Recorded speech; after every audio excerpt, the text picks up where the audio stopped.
Hi everyone. Just wait for others to come into the room. Morning, Peter. Morning, Teresa. And everyone. You okay? I'm fine, thank you. Good, good. I'll put myself on mute now. Morning, Giles. Morning, William. Okay, we'll just give it another minute and then we'll start the presentation. We've got about 40 joining us on LinkedIn, Zoom and Facebook. And hopefully a few more will be joining us within the room. I think Rachel will be putting the Zoom link into, is it LinkedIn, Rachel? Yeah. LinkedIn. So if people want to join us in the room, then that's great because it's easy to ask questions. But of course, we'll be taking questions via the LinkedIn and Facebook and YouTube. Just a few more coming in. Morning, Chirika, you okay?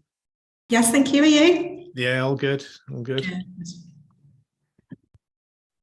So I'm going to get some really good tips on what to do with our website today from Daniel. Brilliant. Just I'll let you be the judge of that one, Peter.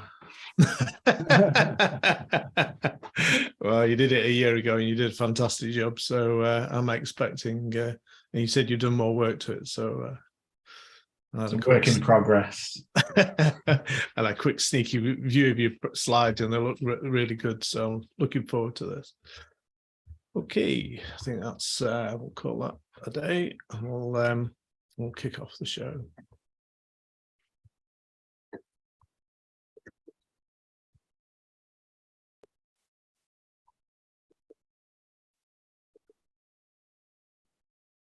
Right. Good morning, everyone.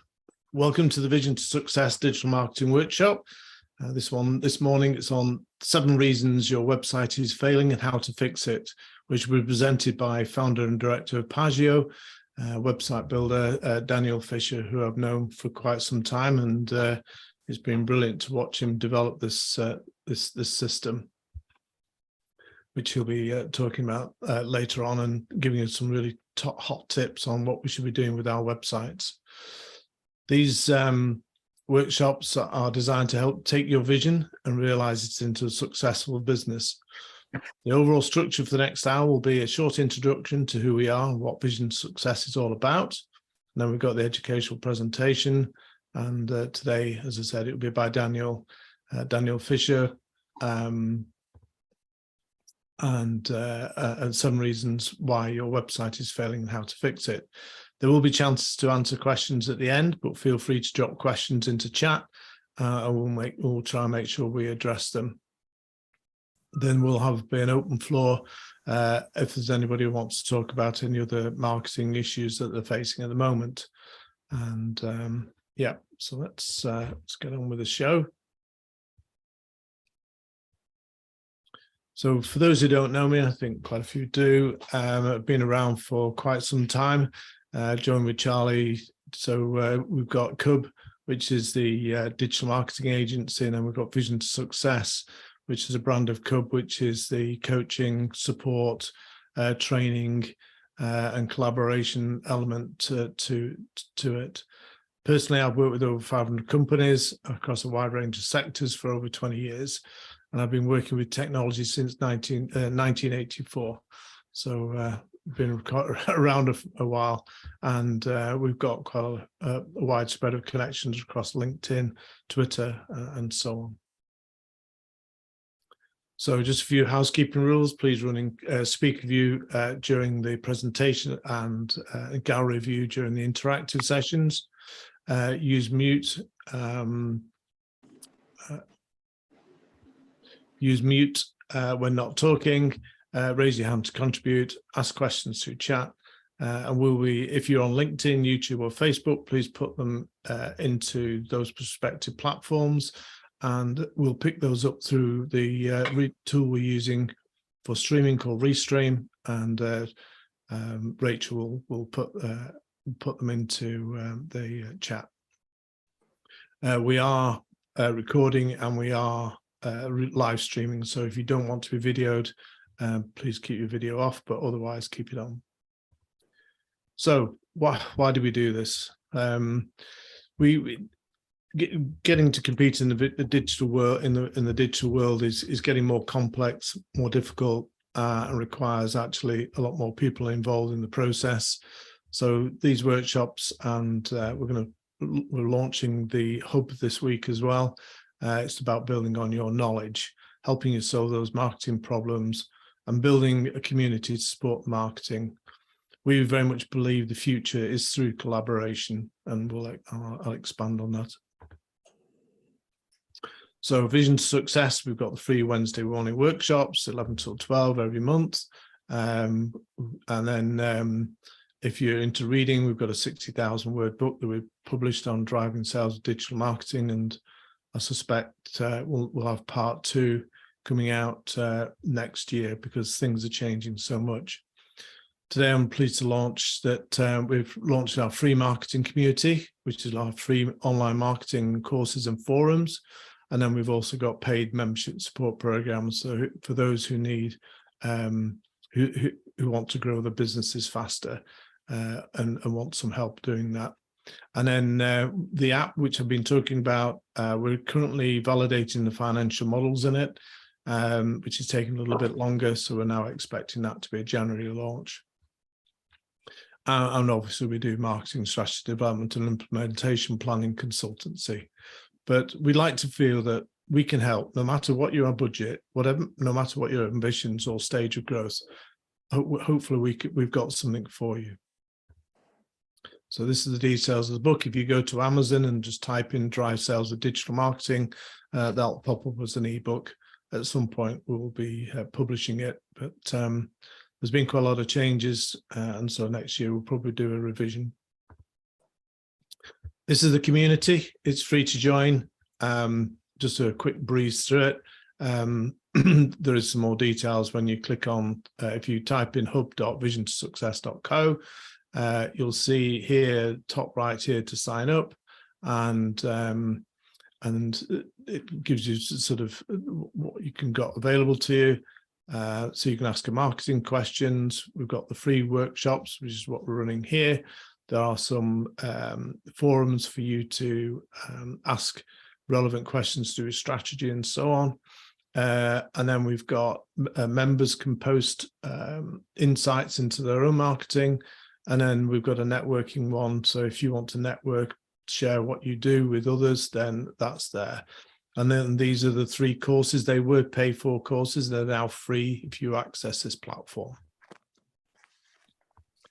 So without further ado, I'd like to introduce you to Daniel Fisher, founder and director of Pagio Website Builder. We had a presentation to a group probably about a year ago, 18 months ago, and it looked a great system now, and Daniel says he's been hard at work developing it, so I'm sure it's going to be awesome, and he's going to give us some really good tips on how to fix why your website might not be working so well, and how to fix it.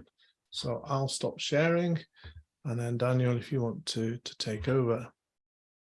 Of course. So morning, everyone. I'm going to ask that typical question of presenting is that can everyone see the screen? Yeah, yes. Perfect. Right, we're off to a good start. So again, thank you, Peter, for letting me talk today. And for those of you who don't know me, I'm Daniel Fisher. I've been in the industry 13 years. I started out as a commercial analyst at Blackburn Rovers Football Club, went and sold my soul in the oil and gas industry, and then decided to start and run my own web agency. So I've been going for 10 years. Doing web and app development, so anything from simple WordPress websites through to complicated systems and mobile app builds. But during the last couple of years, we found that some of the smaller companies really struggled, especially UK-based companies, because there wasn't an online platform that did that hand-holding for you. Yeah, you got Wix, you got GoDaddy, Squarespace. We just found that there was a massive space in the market for someone that was actually customer-focused, not just someone that relied on you to get videos online or a support ticket. So that's why we created Pagio, which is an online website building platform. So why am I here today? So essentially, I'm here to just talk you through the most common mistakes that people have for their websites or small businesses. And this is over my 13 years of doing this. And we see these mistakes every single day. And just by implementing a few of these, it's those extra 1% that'll get you more results from your website. Little stat on the screen. This is a stat that was actually done last year, where so 67% of people referred to your business will check out your website before they make contact. So just put that into comparison. That means that more than half of the people that refer to you, you could lose before you even manage to actually speak to them. With that said, reason number one, this may come as something that should be standard now, but if your website is not mobile friendly. So as you can see on there with the stats, just over 57% of all web traffic come through mobile phones in February 2022. So again, that's a massive market. It still surprised me now that websites aren't mobile friendly. Obviously, you could be missing out again on half of your leads from that, and there could be many reasons why it's mobile friendly. And it also could be based on like how your website's set up, the web developers or the platform. So how to fix it, and this is one of the simplest ones to kind of fix yourself, is that visit your own website on your mobile phone, click every button, click through every page. Every time you see something that doesn't look right, take a screenshot, and then you've got one or two things. If you manage the website yourself, you can go on and edit that and just work through those fixes. Or if you have a web designer, you can send that to them and say, these are all the things that need fixing. And that's one thing that people just don't do. And we see it time and time again where someone will have a website, they'll see it on a desktop, they go, yeah, it's great. And then they haven't looked on their mobile phone, they haven't looked at the menus tiny and click the buttons. They haven't looked at stuff touching each other when it goes down to menu because the padding hasn't been done properly. So that's one of the most simplest things for you to kind of go through and do. So we'll just give you an example. So this is how on our website building platform, you can view how it looks on mobile phones. So again, you can go onto the platform and edit it and just check and see how it all works. So again, if you're managing your own website on platform, most of them do have this view. If you don't, and you're working with an external kind of part of your web development agency, as I said, just go through, look on your phone and send them all of the photos. Moving on to number 2, slow loading pages. So Neil Patel is like one of the masters of SEO. He says that 40% of website visitors will abandon a web page if it takes more than 3 seconds to load. To be honest, I'm a very impatient person, so I've probably gone at 1.5 seconds. Because I think I'm in the industry, that fast loading website should just work. We are an impatient species. We want everything directly now. That's why we absolutely love Amazon next day delivery, because we are impatient. So slow down web pages, how to fix it. So the best thing to do is run a test on like websites such as Pingdom, or even if you search for website speed test on Google, there's a lot of free ones at the top. And when you run your website through them, it'll give you lots of different options on the stuff that you can fix. Some of those will be web development, which I'm not going to go through today because my thing today is looking at how people can easily fix their own stuff. Whereas there's a lot of stuff like compressing CSS and all that techie side, which I don't really want to go into that technical details. So the most common reasons we come across is that the images are not optimized, you're hosted on a slow or shared server, or that you've got a website platform, or you've got multiple plugins like on WordPress where people just pilot plugins on the website because they think it adds value, but it actually then slows the website down massively. And again, Google will penalize you for that. So I'm just going to go through kind of each one of these and tell you how to kind of fix them. So optimizing images, and yes, ladies and gentlemen, size does matter. Image size, that is. So there are 2 ways to optimize your images: dimensions and the file size. And a lot of people don't really get that right. So first of all, the image file size. So what you want to do is try and get your image file size as small as possible without reducing the quality of that image. So you don't want pixelated images on your website. But the example I've got on the screen, if you have 10 images that your photographer's taken or you've taken on your phone and they're 8 megabytes each, that's 80 meg that your browser has to load. If someone's out on a mobile phone and just got 3D connection, or they've got a slow internet, that's going to take a while to load and you will lose customers. So it's looking at reducing the image file size firstly. So there are lots of tools online. Like you've got online tools, which I'll show you, and then obviously Photoshop, which a lot of people do have. So first one, online tools to reduce the file size. So again, I put some on the screen. So compressedjpeg.com and tinypng.com. What you do with these websites is you'll just load your images in there and they'll reduce them down for you. Obviously, it's not going to reduce a massive, like, for example, you could take something down from 4 megabytes to 500 kilobytes. And what you want to be doing is reducing them as much as possible, as I said, without that. So that's kind of the step one to doing it on there. And that's these free online tools that are really helpful. If you have online tools, I mean, if you have Photoshop, then you can export for web inside there. So if you pull your images inside Photoshop, as you can see on the screen, you go on File, Export, and then there's a Save for Web option. And that reduces your file size massively. So again, if you're big into Photoshop, do that. But if you've not got those tools, go and do it online on the online platforms. These ones that I've just said then, compressedjpeg.com and tinypng, and they let you do different file types as well. As you'll see on kind of the right hand of the screen, you can see JPEG, PNG, PDF. There's lots of different things you can actually reduce in there. Next, we go on to image dimensions. Apologies for all the text on the screen. I just wanted to make sure that you can read bits while I'm talking. And when we talk about dimensions on like websites and digital stuff, go off pixels. And as I mentioned before, never upload high-res images from a photographer, because although the images look amazing, when photographers are taking on their massive cameras, you're looking at the very least 5 to 20 megabytes per image, which you just really don't want. And when we work on websites, we work on a rule of thumb is that the full width images should be 2,560 pixels wide. And that generally matches up with bigger screens. So that's the image size that we recommend. And that's the ones we always go off. Obviously, the height of the image is based on the proportion of your images. So for example, a short image will be kind of 2,560 by 400. And then a larger one will be a lot longer, which I do have some examples like here. So again, it's all about keeping the width correct, and then at whatever height the image you want, that is how you do the dimensions. And based throughout your site, based on kind of where you put in the images, we work on that as a rule of thumb. So if you, on the screen, like for the example, if you want an image that's half the web page that's got some text next to it, you're then going to have divided by 2. So your width for that full image should be 1280 pixels. So again, you can go through that figure on the rest of your website. So half is 2,800, a third, I said no, you just round it to the closest whole number, 850, and then 640 and 512 and down. So it depends on how you want to do it. That's how you should do the dimensions of the images. Obviously, you do get the picture with that. So then how to edit the dimensions. So again, there's lots of tools. You've got Canva, which a lot of people know about. So you can go online and set the image dimensions in Canva. You've got Photoshop again, where you can do that.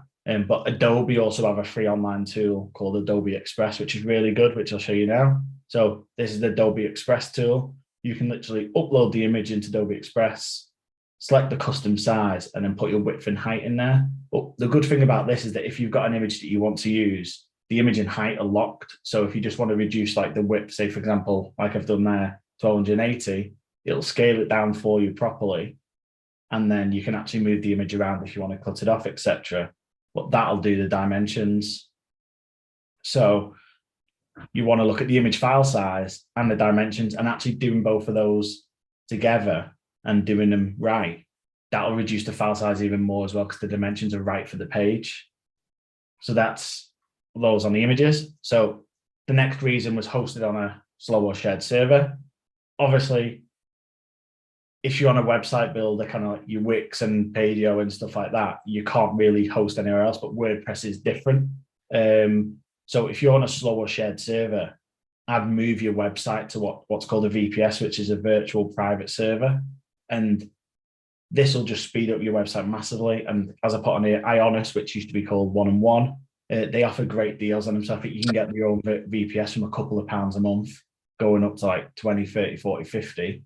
But to get that performance that you need on your website, you really should be looking at that. So obviously I said you can't do it on website building platforms, but on the WordPress and other custom builds, you can be doing that and moving them along. And multiple plugins. So obviously this is a big issue when it comes to WordPress sites, because everyone's like, yeah, great, there's a plugin for that, there's a plugin for that. We actually went on a client website last year and they had a plugin to change the color of a button on the website. And it's just, it's frustrating because there's a lot of things that you don't need. So the rule of thumb for plugins, first question, is it needed? Do you actually need that plugin? People buy a lot of plugins because they're told they need it, and they're plugging in trying to put lots of stuff in there. Well, when in fact they actually aren't needed. And if there's actually plugins you don't use, delete them. Second question, can I do this function without a plugin? So, like for example, changing the color of a button. There's ways of going around that and learning how to do it without needing a plugin. And there's lots of different things like that where someone's installed a plugin when it's not actually needed. And then the final one is, and the main one, does it add value to the customers? Is me having this plugin actually add value to the customers? Because for me, the customer wants to get on your website, they want to see what you do, they want to know that what you do solves their problem, and then they want to see how they get in touch. So as long as the plugin adds that value to that customer, that's fine. So reason number 3, your website is failing, is that it's not SEO optimized. And I said that 67% of the buying journey starts via a search engine such as Google. So I'm not going to go through the whole of the SEO journey today, because that itself would be an hour to start. And that's just the non-techie side. But I'm just going to go through the main ones that we get, and the main ones that kind of give you those little extra 1% and that make it easy for you. So how to fix it, I said, get an SEO strategy in place. If you're doing it yourself via DIY platforms, so there's quite a few DIY platforms out there. There's one called Hike SEO, which is a UK-based one, and that's decent, nice and easy, or use an SEO agency.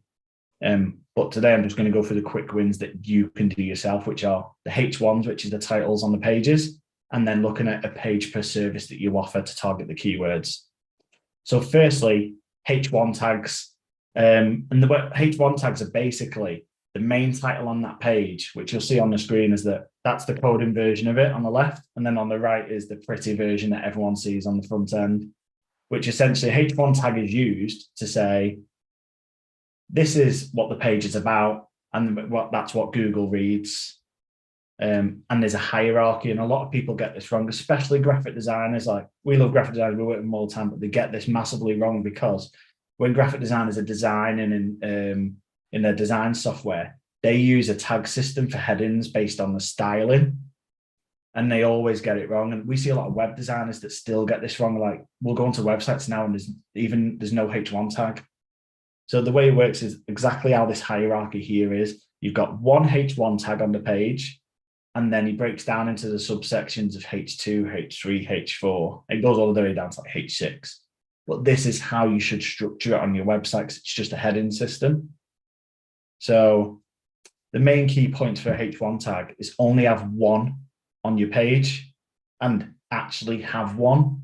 As I said, we see lots where there's just H2 tag and there's no H1, or there's multiple H1 and it's duplicated. And sometimes that actually happens as well. If people have like a web and mobile version, you have 2 H1s on the page. But yeah, just making sure you have one H1 title. Include relevant keywords.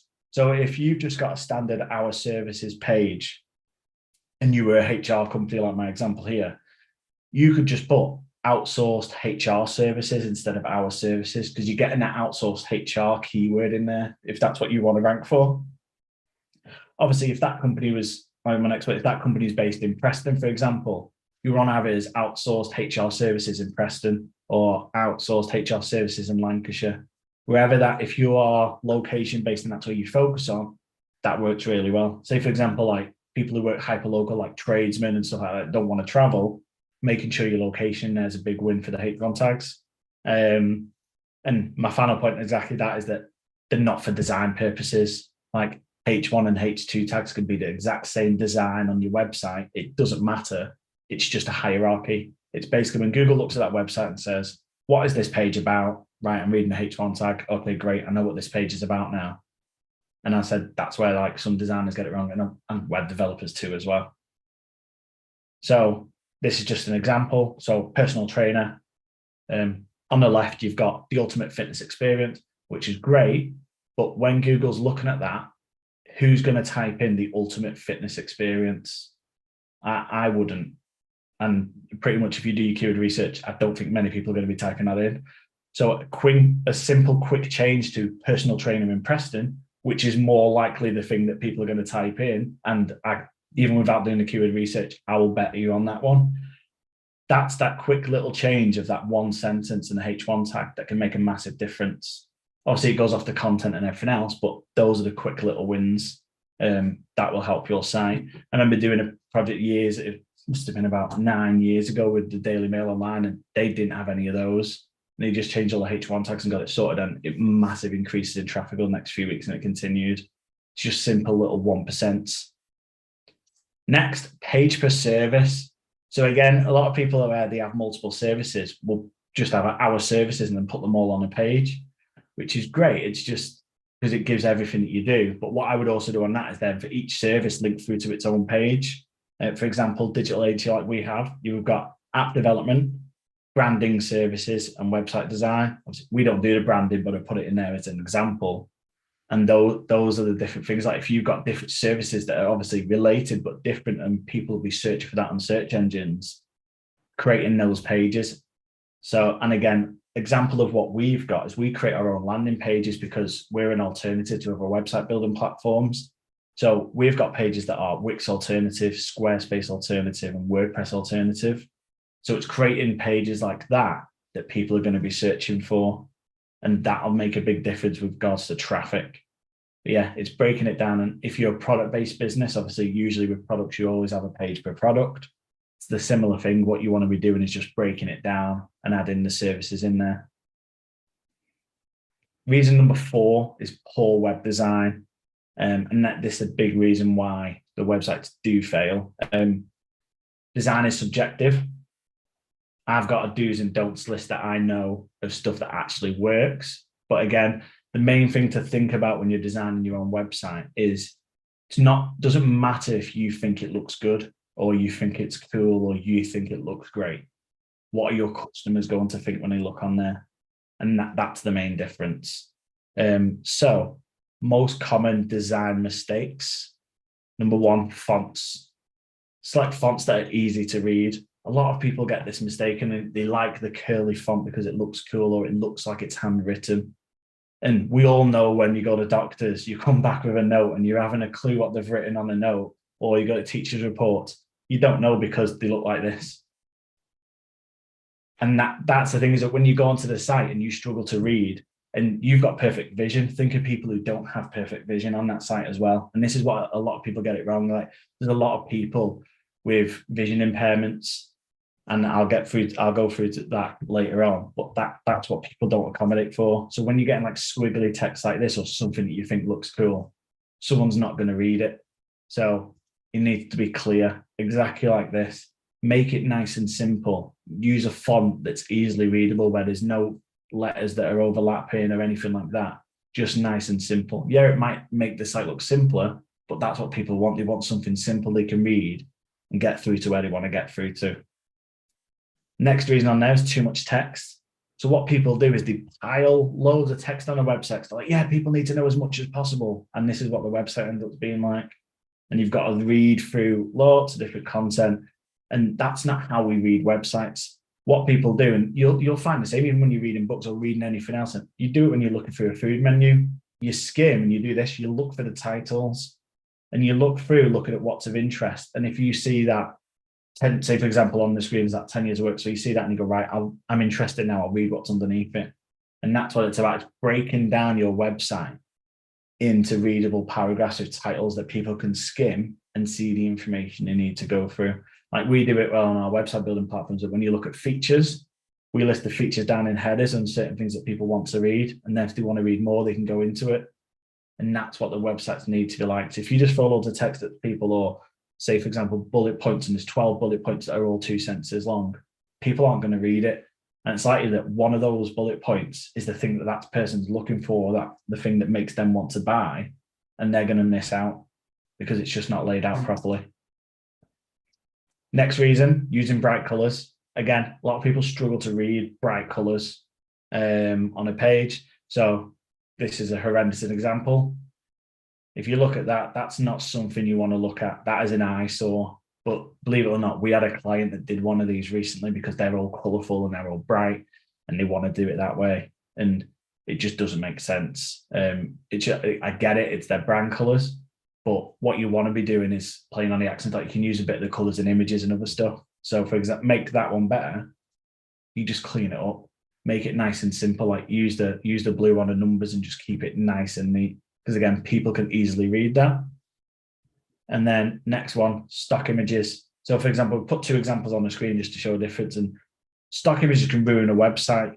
So we'd always suggest getting your own photos done, but we know that's not always capable because someone might not be able to afford to get the photos done, or you can't actually get photos done for certain different reasons. So what we say on that one is just avoid using generic stock photos. So you'll see the one at the top. That's a very generic photo that you can tell is. The one on the bottom right is just a bit better. And the example I was coming up with on there is that using images to show happy customers or what you solve. So for example, if this was a HR company, like I mentioned before, you're looking at that top one going, hey, we create happy customers or whatever else, or happy workforce.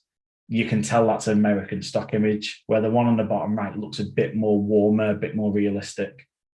And there's lots of free websites for that. A lot of them are American, but you can find some good stock images if you try. As I said, I always recommend getting your own than adding a bit of your own personality, but budgets or circumstances may not work. So yeah, just look for some decent stock photos. Even if you know a graphic designer, they can go and do that for you. But yeah, there's lots of websites called like Pixabay and Pexels and stuff like that. There's a lot online. Another design is cluttered menus. So people have too many menu items at the top, and what it does, it confuses people. So when people have more than 7 items at the top, and it's like the rule of thumb, people become like frustrated and clustered because there's too much information there and they can't take it all in. I said people like to skim. So for example, you'll see this website here. You got the company at the top, you got the menu, the phone number, all the social media links, and then you've got the call to action button. There's a lot going on at the top there. One thing that I always say as well is I always tell people to avoid the social media links anywhere near the top of the website. And this is a personal thing for me, just because when they've landed on your website, so you've done something well to get them onto your website. And we all know what it's like. We can click one of those links now, click on Facebook or click on LinkedIn, just to go and check out the company. Next minute, whilst you're on a social media platform, someone messages you, you get stuck in that message and you forget, you talk to that person. And the next minute, you know, I need to move on to the next thing, close the tab down, your website's gone. So what we do on this one is you just neaten up that top layer so there's not too much, and you're limiting to those 7 items. Yeah, you can use drop-down menus if you've got a lot of services. It's just not trying to limit them. So the simple fix for this one would literally be that. Keep it nice and simple. You've got your menu, your contact, your call to action in the top right, and then you've got enough of the information there to then kind of get where you need to go. I said that person wants to land, and within 2 or 3 clicks needs to be at the place they want to be at. So next up, text over images. And again, people with eyesight issues, it's hard to read text over images sometimes. And people also get it wrong where they put text over images in an image, and Google can't actually read that either. So sometimes it is damaging your SEO. But what we generally do is you have an image background and then text over it as in like a text element. And what we suggest to people is using like an overlay on the image. So for example, this is one example.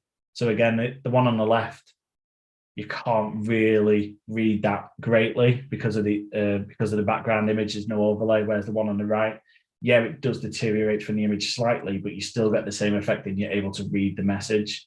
We always try and tell people to try and avoid putting images over text, but sometimes it does work. Here's another example where it's slightly hard to read. You can't see the company or anything like that. So just by adding a little overlay over the image, a bit of color, that then is like 10 times easier to read. And it's just little things like that. Next one, and this is one of our main pet peeves, is hidden content. So a lot of people do it where they use sliders or like the typewriter effect. And I put it like, but it looks cool. It doesn't matter if it looks cool if your customers get frustrated reading it. So for example, the animated typewriter effect. When you start reading a sentence and all of a sudden it deletes and another sentence comes in, or it deletes again, and you're there just trying to read the sentence. It's not good user experience, and you see it so many on different websites. And I did this a smaller version of this presentation recently, and one of the people in the room were like, yeah, I've got that. And I was like, yeah, I know, I saw it. You're one of the main reasons I put it in, because people want to just be able to read what's there. And yet it might look cool, or people say it looks good because I work at a computer, or I'm a virtual assistant, and I type stuff up. But it doesn't matter. If people can't read it, or it doesn't bring value to the customer, stop doing it. Next one, sliders.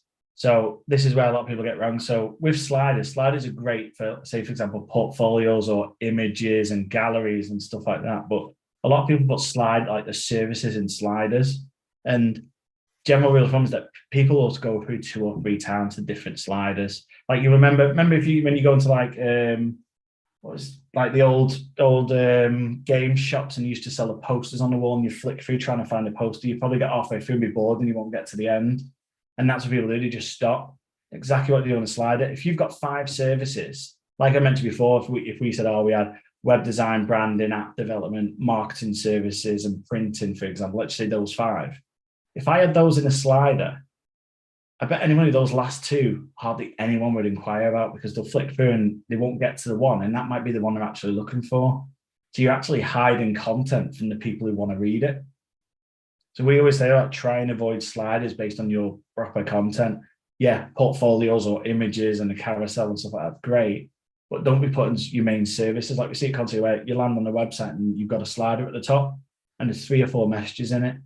And that's not needed. You're just hiding content from that user, because again, that 3rd and 4th message would probably be missed.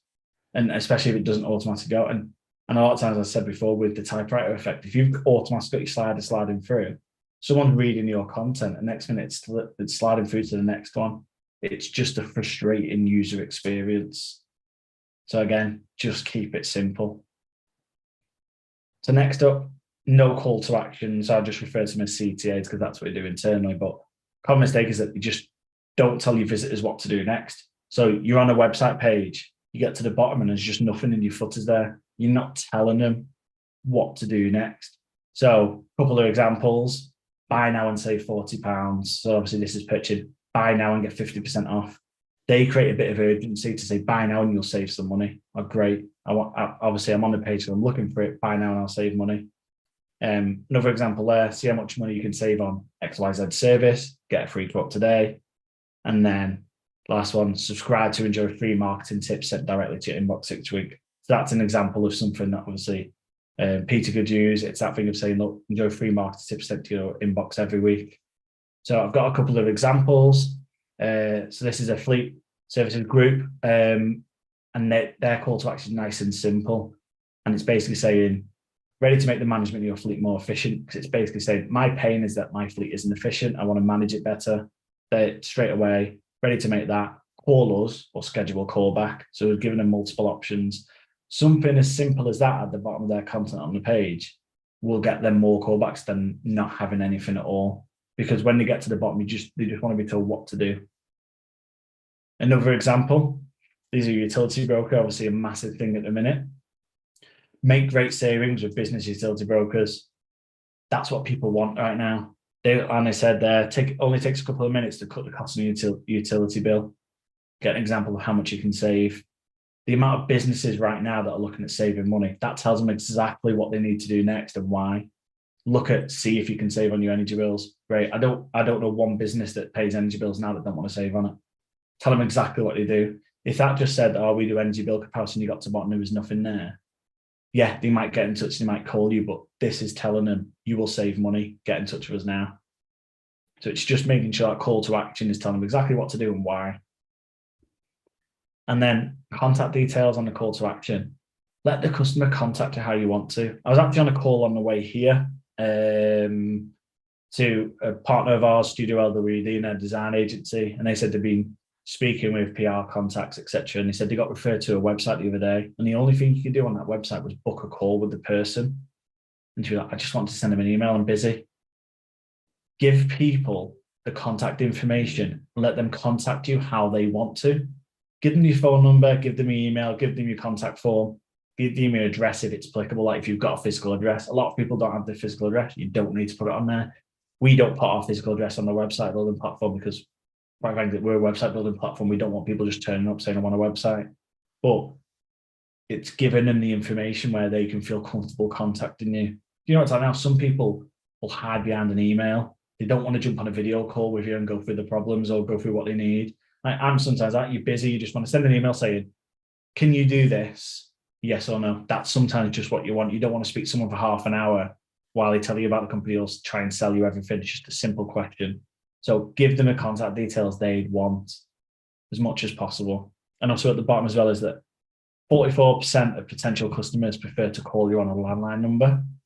And sometimes with that is that if you've got just a mobile number on your site, which a lot of people do, that can also pop off people because they think, oh, they're just a one-man band. Even though one-man bands are great, obviously, like most businesses and micro businesses in this country, some people just get put off by that.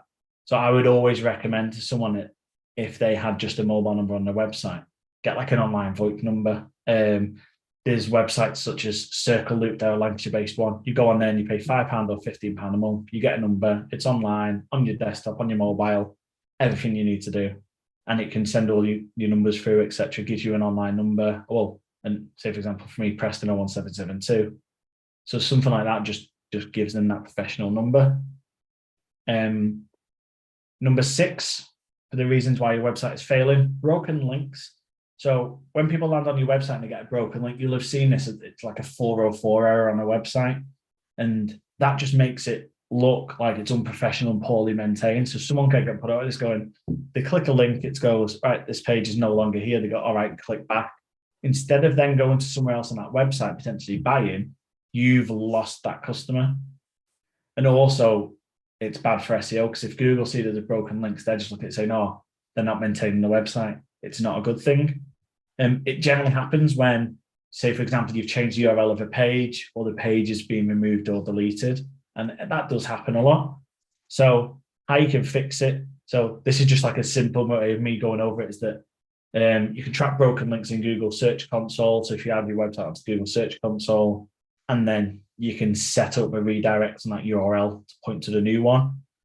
Some people will probably need the web developer for that.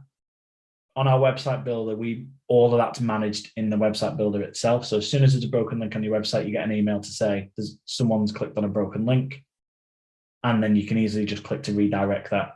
And I think that's one of the good things that we added on there because some people aren't technical enough to go into Google Search Console, do a redirect. Like we're just doing one for a client at the moment where the whole URL's changed because they've been bought by a different company. So we're going in and redirecting it all, but that's more on the technical side. Whereas some people just want to be able to change one thing from kind of like the bit of the URL's changed or a page has been deleted. But instead of sending people to those broken pages, you want to send them through to the new page for that. Or if there's not a new page for it, send them through to the home page because that is where someone then might buy from you. Reason number 7, and this might seem plain, but most people check out your website and they'll be introduced to you. But you also need to actually promote your website. A lot of people just think, and I put the quote at the bottom, build it and they will come. That doesn't work. Just by building a website doesn't give you the right to get new customers. And that's where a lot of people get it wrong. They just go, they built a website. They go, oh, I built a website, it's not working. And you go, when was the last time you did anything to it? Well, I don't, it's just there. And it's all great. And a lot of people have a website for reference, but that reference still needs to be correct because when people visit it, they're going to visit it and then they'll decide and get that perception of you before they come in. It's like when you walk past the shop. If you walk past the shop and the sign's falling off and it looks a bit scary, you look at it and go, probably not the place I want to be going in. You're looking into a restaurant and it's dirty. You're not going to go in there and eat. Well, some people, I probably might, depend on what the food was, but you're going to put people off. It's all about appearance and perception. So you just need to be working on your site, but then actually promoting it. So how to promote it? So as I mentioned earlier, improving your SEO strategy to get more visitors. So again, working on your H1 tags, working on your content, page per service, limiting your images and doing them properly. And then obviously there's a lot more to that. As I said, getting an SEO strategy in place, or speak to an SEO company or use one of the DIY tools. Social media. Social media is a great tool, as we all know. Like that will get your website hits, even if you're on LinkedIn. and you're connecting with people. I do this all the time. Someone connects me on LinkedIn, I look at the profile, look at the company, and then I go straight to the website and I'll look at them. That there is potential, because if you're connecting with people you potentially want to connect with, or a referral partner, or someone you want to sell to, they're going to be coming to check your website out. So the social media side is really important. Obviously, paid social advertising. So obviously you've got Facebook, Instagram, LinkedIn, YouTube, obviously TikTok and stuff at the moment. So you can look at those and look at whether you think that's worthwhile for you. And then pay-per-click advertising, Google ads, Bing ads. Because again, SEO is great for a long-term strategy, but if you want visitors now and want conversions now, one of the things to look at is probably pay-per-click advertising, because that just brings in the leads. I said, that's not the stuff. We don't touch any of that side. We do it internally for ourselves, but we have like other partners, but we just know how much that can then help driving traffic, driving inquiries, and driving sales. And then last but not least, email campaigns. Once you've interacted with people, they've downloaded anything you've done, like the PDFs, etc. It's actually interacting with them, sending them content, send them news. Because a lot of the times people will read through your content. We have people that buy from us now that started reading our content 3 or 4 years ago. And they literally come to us saying, yeah, I've been reading your emails that you send out, your tips, I've been reading your blog, and now I'm in a position to buy. And all of these are working together, like they've been checking out our social media, the email campaigns, our blogs, and then they're in a position to buy. So people just linger. People literally just spy on you and stalk you until they're ready to buy. So just to finish, where to find me and how you can work with me. As I said before, we're Pageo, we're a website builder. Our key features that we're easy to use website building platform. So you can drag and drop all the items. You can see the example on the screen. You just drag and drop the items into a place where you want it to go. You have a UK-based support team, so you can jump on a video chat, a normal standard phone call, email, any way you want to interact with us. Like I said before, you can. We actually jump on and show you how to edit it and train you as well, just to make sure that you get the best out of that. No other platform does that. There's only one online shop, one that I know that are actually local as well, EKM. No one else does that. There's no added cost. So every feature we ever implement for life is included in the monthly fees. We don't believe in charging extras for plugins or any extra features, etc. It's just not what we're about. We're tried and trusted. We are rated excellent on Trustpilot. We're ethical. So everyone who signs up to our platform, we plant trees and support climate projects around the world. So we're just on 6,000 odd trees, but by 2027, I'm going to plant 1 million trees. So people do call me a tree hugger, but I don't mind. So yeah, 1 million trees by 2027. And then finally, we'll transfer your website for you. So if you're on a different platform, such as Wix, Squarespace, GoDaddy, any of those, we transfer people for free. And it's just to get them on a platform, show them how to update the website. Because again, there's a lack of customer support. And especially with smaller businesses, WordPress is an amazing platform. It's just you don't need to be updating plugins every month or messing around. Or sometimes you don't know how to edit the website, and there can be a lot of issues. And we've seen it all over the years. Like, put people on WordPress constantly. No matter how many times you tell them you need updates, they don't do it because they don't know what they're doing. They get a bit frustrated with it, or they look in the dashboard and it just looks confusing. They're out of it. So yeah, so pageo.co.uk, as you can see on the bottom of the screen. And then this is the final bit of any questions for me. And if you want to connect on LinkedIn, that is the link, the QR code to scan. So yeah, any questions, I'll open it out to everyone. Yeah, so we've got a couple of questions. Thanks very much, Daniel. That's absolutely brilliant. You know, some fantastic tips there. And if your site's not performing, then that's certainly a great place to go. But if you throw your hands up in your air and you go, whoa, I can't do this, then as I say, you can transfer your site free to Daniel's platform. So that might be an answer as well. We've got a couple of questions. One from Teresa Jones, a question regarding H1 tags. If you have multiple products that are similar and would have similar keywords, is that okay? Give me an example. So I would imagine something like you might have car cleaning service, and you might have car detailing service, because it's those are so those are different things as well. So if they're two different, like you said, car cleaning and car detailing, they're actually different things as well. So that's fine because you have they're a different product. So Yeah. they're good to have. Well, if they're so close like that, you could have car cleaning and detailing as your H1 tag because the content's very similar on that page. Yeah. Teresa, do you want to jump both in there? So Teresa says products could be several different 2-bedroom log homes. Do you want to just give us an example, Teresa, please? Either speak or Yeah, I'll mute if that's okay. Yeah. Yeah, so we have several different products which are somewhat similar, but they're obviously somewhat different design. So we've got pages with we've got a WordPress website which lets you filter and search and find things. So they have a product name, but I'm just sort of wondering what the ideal content for the H1 tags would be, because I'm conscious that you don't necessarily want to be having several pages which have the same keywords. Yeah. You don't want the same H1 tag on those pages because then it's just duplicated across. So what are your products? Sorry, if you give me an example of the products. Well, they are log buildings, basically, log cabins, shall we call them? So you might have. I have a client who does that, so we're good. So what you want to do is, so for example, you're talking about you've got 7 products, for example, 2-person log cabins. So you want to focus on the category page. So you want a category that is 2-person log cabins or whoever want a bit of content on and then linking through to those products. So the thing that you're optimizing for itself is the page of 2-person log cabins, which is kind of like a category page that can link, then they can link through to the products. So you're going back, you're kind of adding a layer in of saying, there's a page here that's all about 2-person log cabins, and you can have a page at 3-person. So sometimes these are category pages, or sometimes you can create them as custom pages and link through.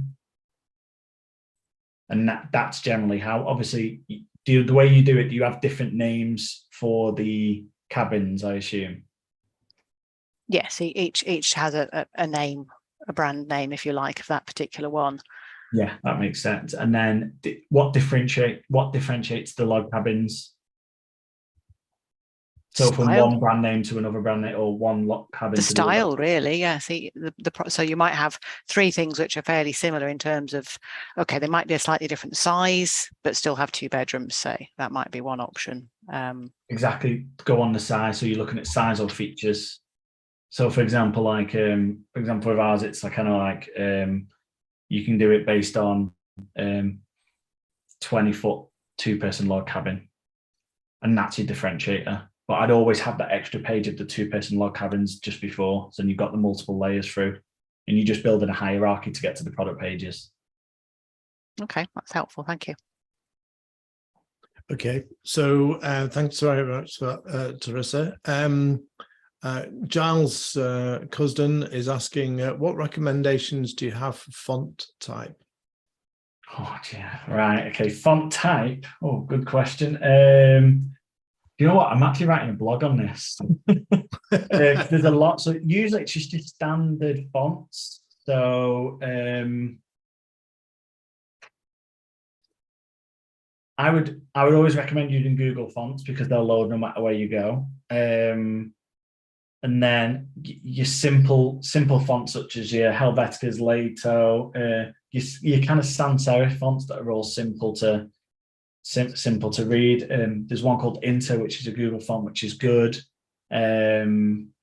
Poppins, that's the official social media font for Liverpool Football Club. I'm a Liverpool fan for my sins. So I know, because I got a friend in the HR department there, PR department there. So yeah, loads of those simple ones like that. But I am actually writing a blog on it at the moment about fonts, but simple sans serif fonts like that are. And you could, to be honest, even if you Google most popular Google fonts, you'll find a list of them, and they're usually the same ones. Brilliant, thank you. All right, okay. So William's asking, is a direct search the best strategy rather than organic when considering selling fine wine? I asked William what he meant, and he says direct search he means by coming from social media, paid ads, blogs. So is it better to do SEO and spend your time doing SEO, or is it better just to pay the man and pay Google, pay social, put up social links? What would you say in your view? Very good question. And I would say that if I gave you an answer, I'd be lying, because I haven't tried them. Because, say, for example, you've got to try them and see what works. And that's what it's all about. It's about experimenting. So if you look at now, sorry, did you say fine wines? Fine wines, yeah. Yeah. So when you look at that, it's looking at what works for you. So say, for example, if you're going direct to customer, whether working with partners is more beneficial to you or not, I'd always look at that angle for fine wines and look at how the people who can consistently bring you work. But if you're going direct to customer, you've got to test social media, test your SEO strategy. And then looking at a bit of paid work, you've got to test more, because you can't compare unless you've done them. And every business is different. Once you find what's working, you just double down on it. But you've got to try it. And we're in the process at the moment. So we've been doing most of our stuff until recently has just been organic, from like networking or online or working on our SEO strategies, but we're just starting on paid advertising now. Then we're going to do a bit of social media. I've been forced to just start TikTok, which I feel like a granddad because I'm going on it. I got Instagram, I just don't know TikTok. I'm not dancing, but that's the thing, I'll be on there, but it's just about trying what works. Yeah. You just got to try them and then look at it and go, actually, this works well. Let me try and do this. Like we've done everything from going to lead generation websites where you buy leads and stuff. There's lots of different things. You've just got to try it, because you could ask anyone and they'll give you an answer, which in honesty, if they haven't tried it, it's a lie. I'm a data guy, so I couldn't give you the answer there. You just got to try them. Yeah, I mean, Actually, I'll add to that. What we do see is that SEO is a very much a long-term thing. And you have to do everything that Daniel has talked about. There is a workshop we run on it, just on SEO, which is in the pre-recorded the recorded workshop section.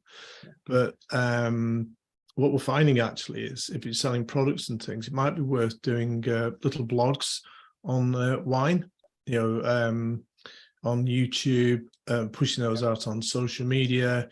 And sort of, I know you're a wine expert and you've got some really interesting wines, is actually to really embrace video, and to get that out to social media, talking about, a bottle of wine a week, and then you can drive people to your site is probably now, because I know you and I sort of have an ongoing conversation, because you have got a bit of a challenge, but just recently we've noticed that video is going to be massive, and it's getting those video blogs going, I think, in your case, because it's people buy from people and people want to see you as an expert. And everyone knows Gary V, I assume here. Sorry, Gary. Gary Vaynerchuk, American guy. I do, I know, yeah. Yeah. What did he start doing online? Videos of wine. That's where he started. Right. Really? He started by doing videos of wine. His dad run a wine company. He started creating videos because he took over helping his dad. He started doing wine videos. He's like, and even he said, he's like, who wants to listen to me talk about, I don't drink wine, but I'm just going to say Chardonnay or Sauvignon Blanc or whatever. And he goes, people were listening to me, looking at it, interacting. And then all of a sudden I start getting orders of cases of wine. Yeah. It's that type of thing. Whereas if you know the subject and you're passionate about it, and even if you go on YouTube or TikTok or wherever those platforms are talking about it, people will see that, because when people are interacting, the algorithms of social media will point them more towards you. And as Peter said, the video side's huge at the minute. That's why our guys are forcing me to do it. But yeah, just looking at stuff like that, I wouldn't say it's going to bring you immediate overnight success, but just consistency. And to be honest, you'll probably enjoy doing it. It's content for people to see. And if they know you know what you're talking about, they'll ask questions. And when they start asking questions, that's when they're likely to buy. Yeah. I mean, Sorry, William. I mean, the thing is that tasting sessions are, I think we've been doing a lot of tasting sessions, but I think that it might be a good idea to video them. But then you've got to ask the customer, whether they agree to that. And I think we have spent, going back to the SEO, we spent a lot of time trying to fix our own SEO, using Moz and even Uber Suggest as well, and it just hasn't worked. And we're on Google Analytics, and that gives us the most of the people who are landing on our site are from organic. So that's why we put the SEO work in. But I mean, there's quite a large percentage actually direct. So I'm thinking possibly if we go for the direct, that might be a good way to see if the sales are affected. So, question for you then: Are you looking at targeting people who want to do wine tasting, or do you want to target people who are buying direct? Because I know wine tasting will turn into people buying direct usually. Yeah, exactly. Yeah, we want to have people buying direct.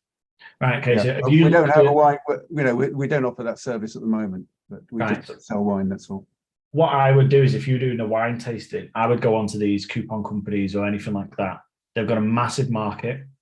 Yeah, you're not going to make much money on a wine tasting, but think of the customers you'll get on the back of it. It's like going to a networking event. Don't get paid to go to a networking event, but if you cover the costs from the fees of that and what you give to the platform, like voucher and all these lot, or even the other ones like Virgin Experiences, that type of stuff, you can get listed on those. That will drive the traffic of people doing the wine tasting, maybe at a tiny bit of a loss or breaking even, and then it's the upsell of the wine that you'll get. That's what I would do. Yeah, good. Thank you. Yeah, and with the videoing, I wouldn't actually video your clients. I would do a virtual one. So, all right, pretend this is a bottle of wine. Yeah. Just like do a piece to camera. Yeah. It will be later, but not now. No, right. And just sort of show the bottle, talk about it, and then and say if you want to try a bottle then or whatever, but so you've got it controlled. You buy a decent microphone, get some decent lights, and you can do that as a piece to camera. Yeah. And so you could do that easily once a week. I would suggest, and get that on TikTok, because I'd imagine that would go down quite well. Everybody's on TikTok, even I'm on TikTok. If you want to see rolling videos, you go onto TikTok. But a law marketeer, I noticed had gone on TikTok. The Prime Minister's on TikTok. Right. Okay. I think it'd be great. We could try it. Yeah, we would try anything. Well, you can load the video onto YouTube and so on as well, and put it onto social. Yeah. And put it onto LinkedIn, because that's where the dudes are with the money. Yeah. And I think I think that, so is the changes we're seeing. Our video work, we do video work, and it's just gone up, taken off recently.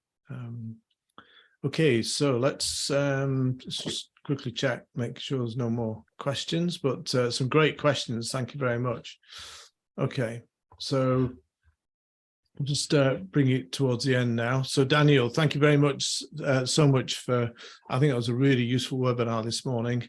I definitely felt it was a good summary of what people can do themselves. And so thank you very much for everybody else attending, whether you're on LinkedIn, Zoom, in the Zoom room, on YouTube or Facebook. I hope you found it useful. The recordings and transcript will be put on the website in the next day or so, and a link will be sent out to everyone who's registered today. On the 7th of December, I'm pleased to announce we've got Gary Bramwell from Great Minds, and he'll be doing a presentation on how to create a PR strategy and tactics that will help your business shine. So there's a big move now for digital PR. So traditional PR, what they used to do, has changed dramatically over the last few years, and we're certainly working with Gary on PR strategies digital PR strategies to help customers get even more exposure, but it's not your sort of traditional sort. So if you want to find out more, please book onto the event. It'll be on the website in the next day or so, and we'll be sending out an email anyway. And so I look forward to seeing you all on the 7th. Thanks very much. Thank you. Right, see you later, guys. Thank you. Bye. Thank you.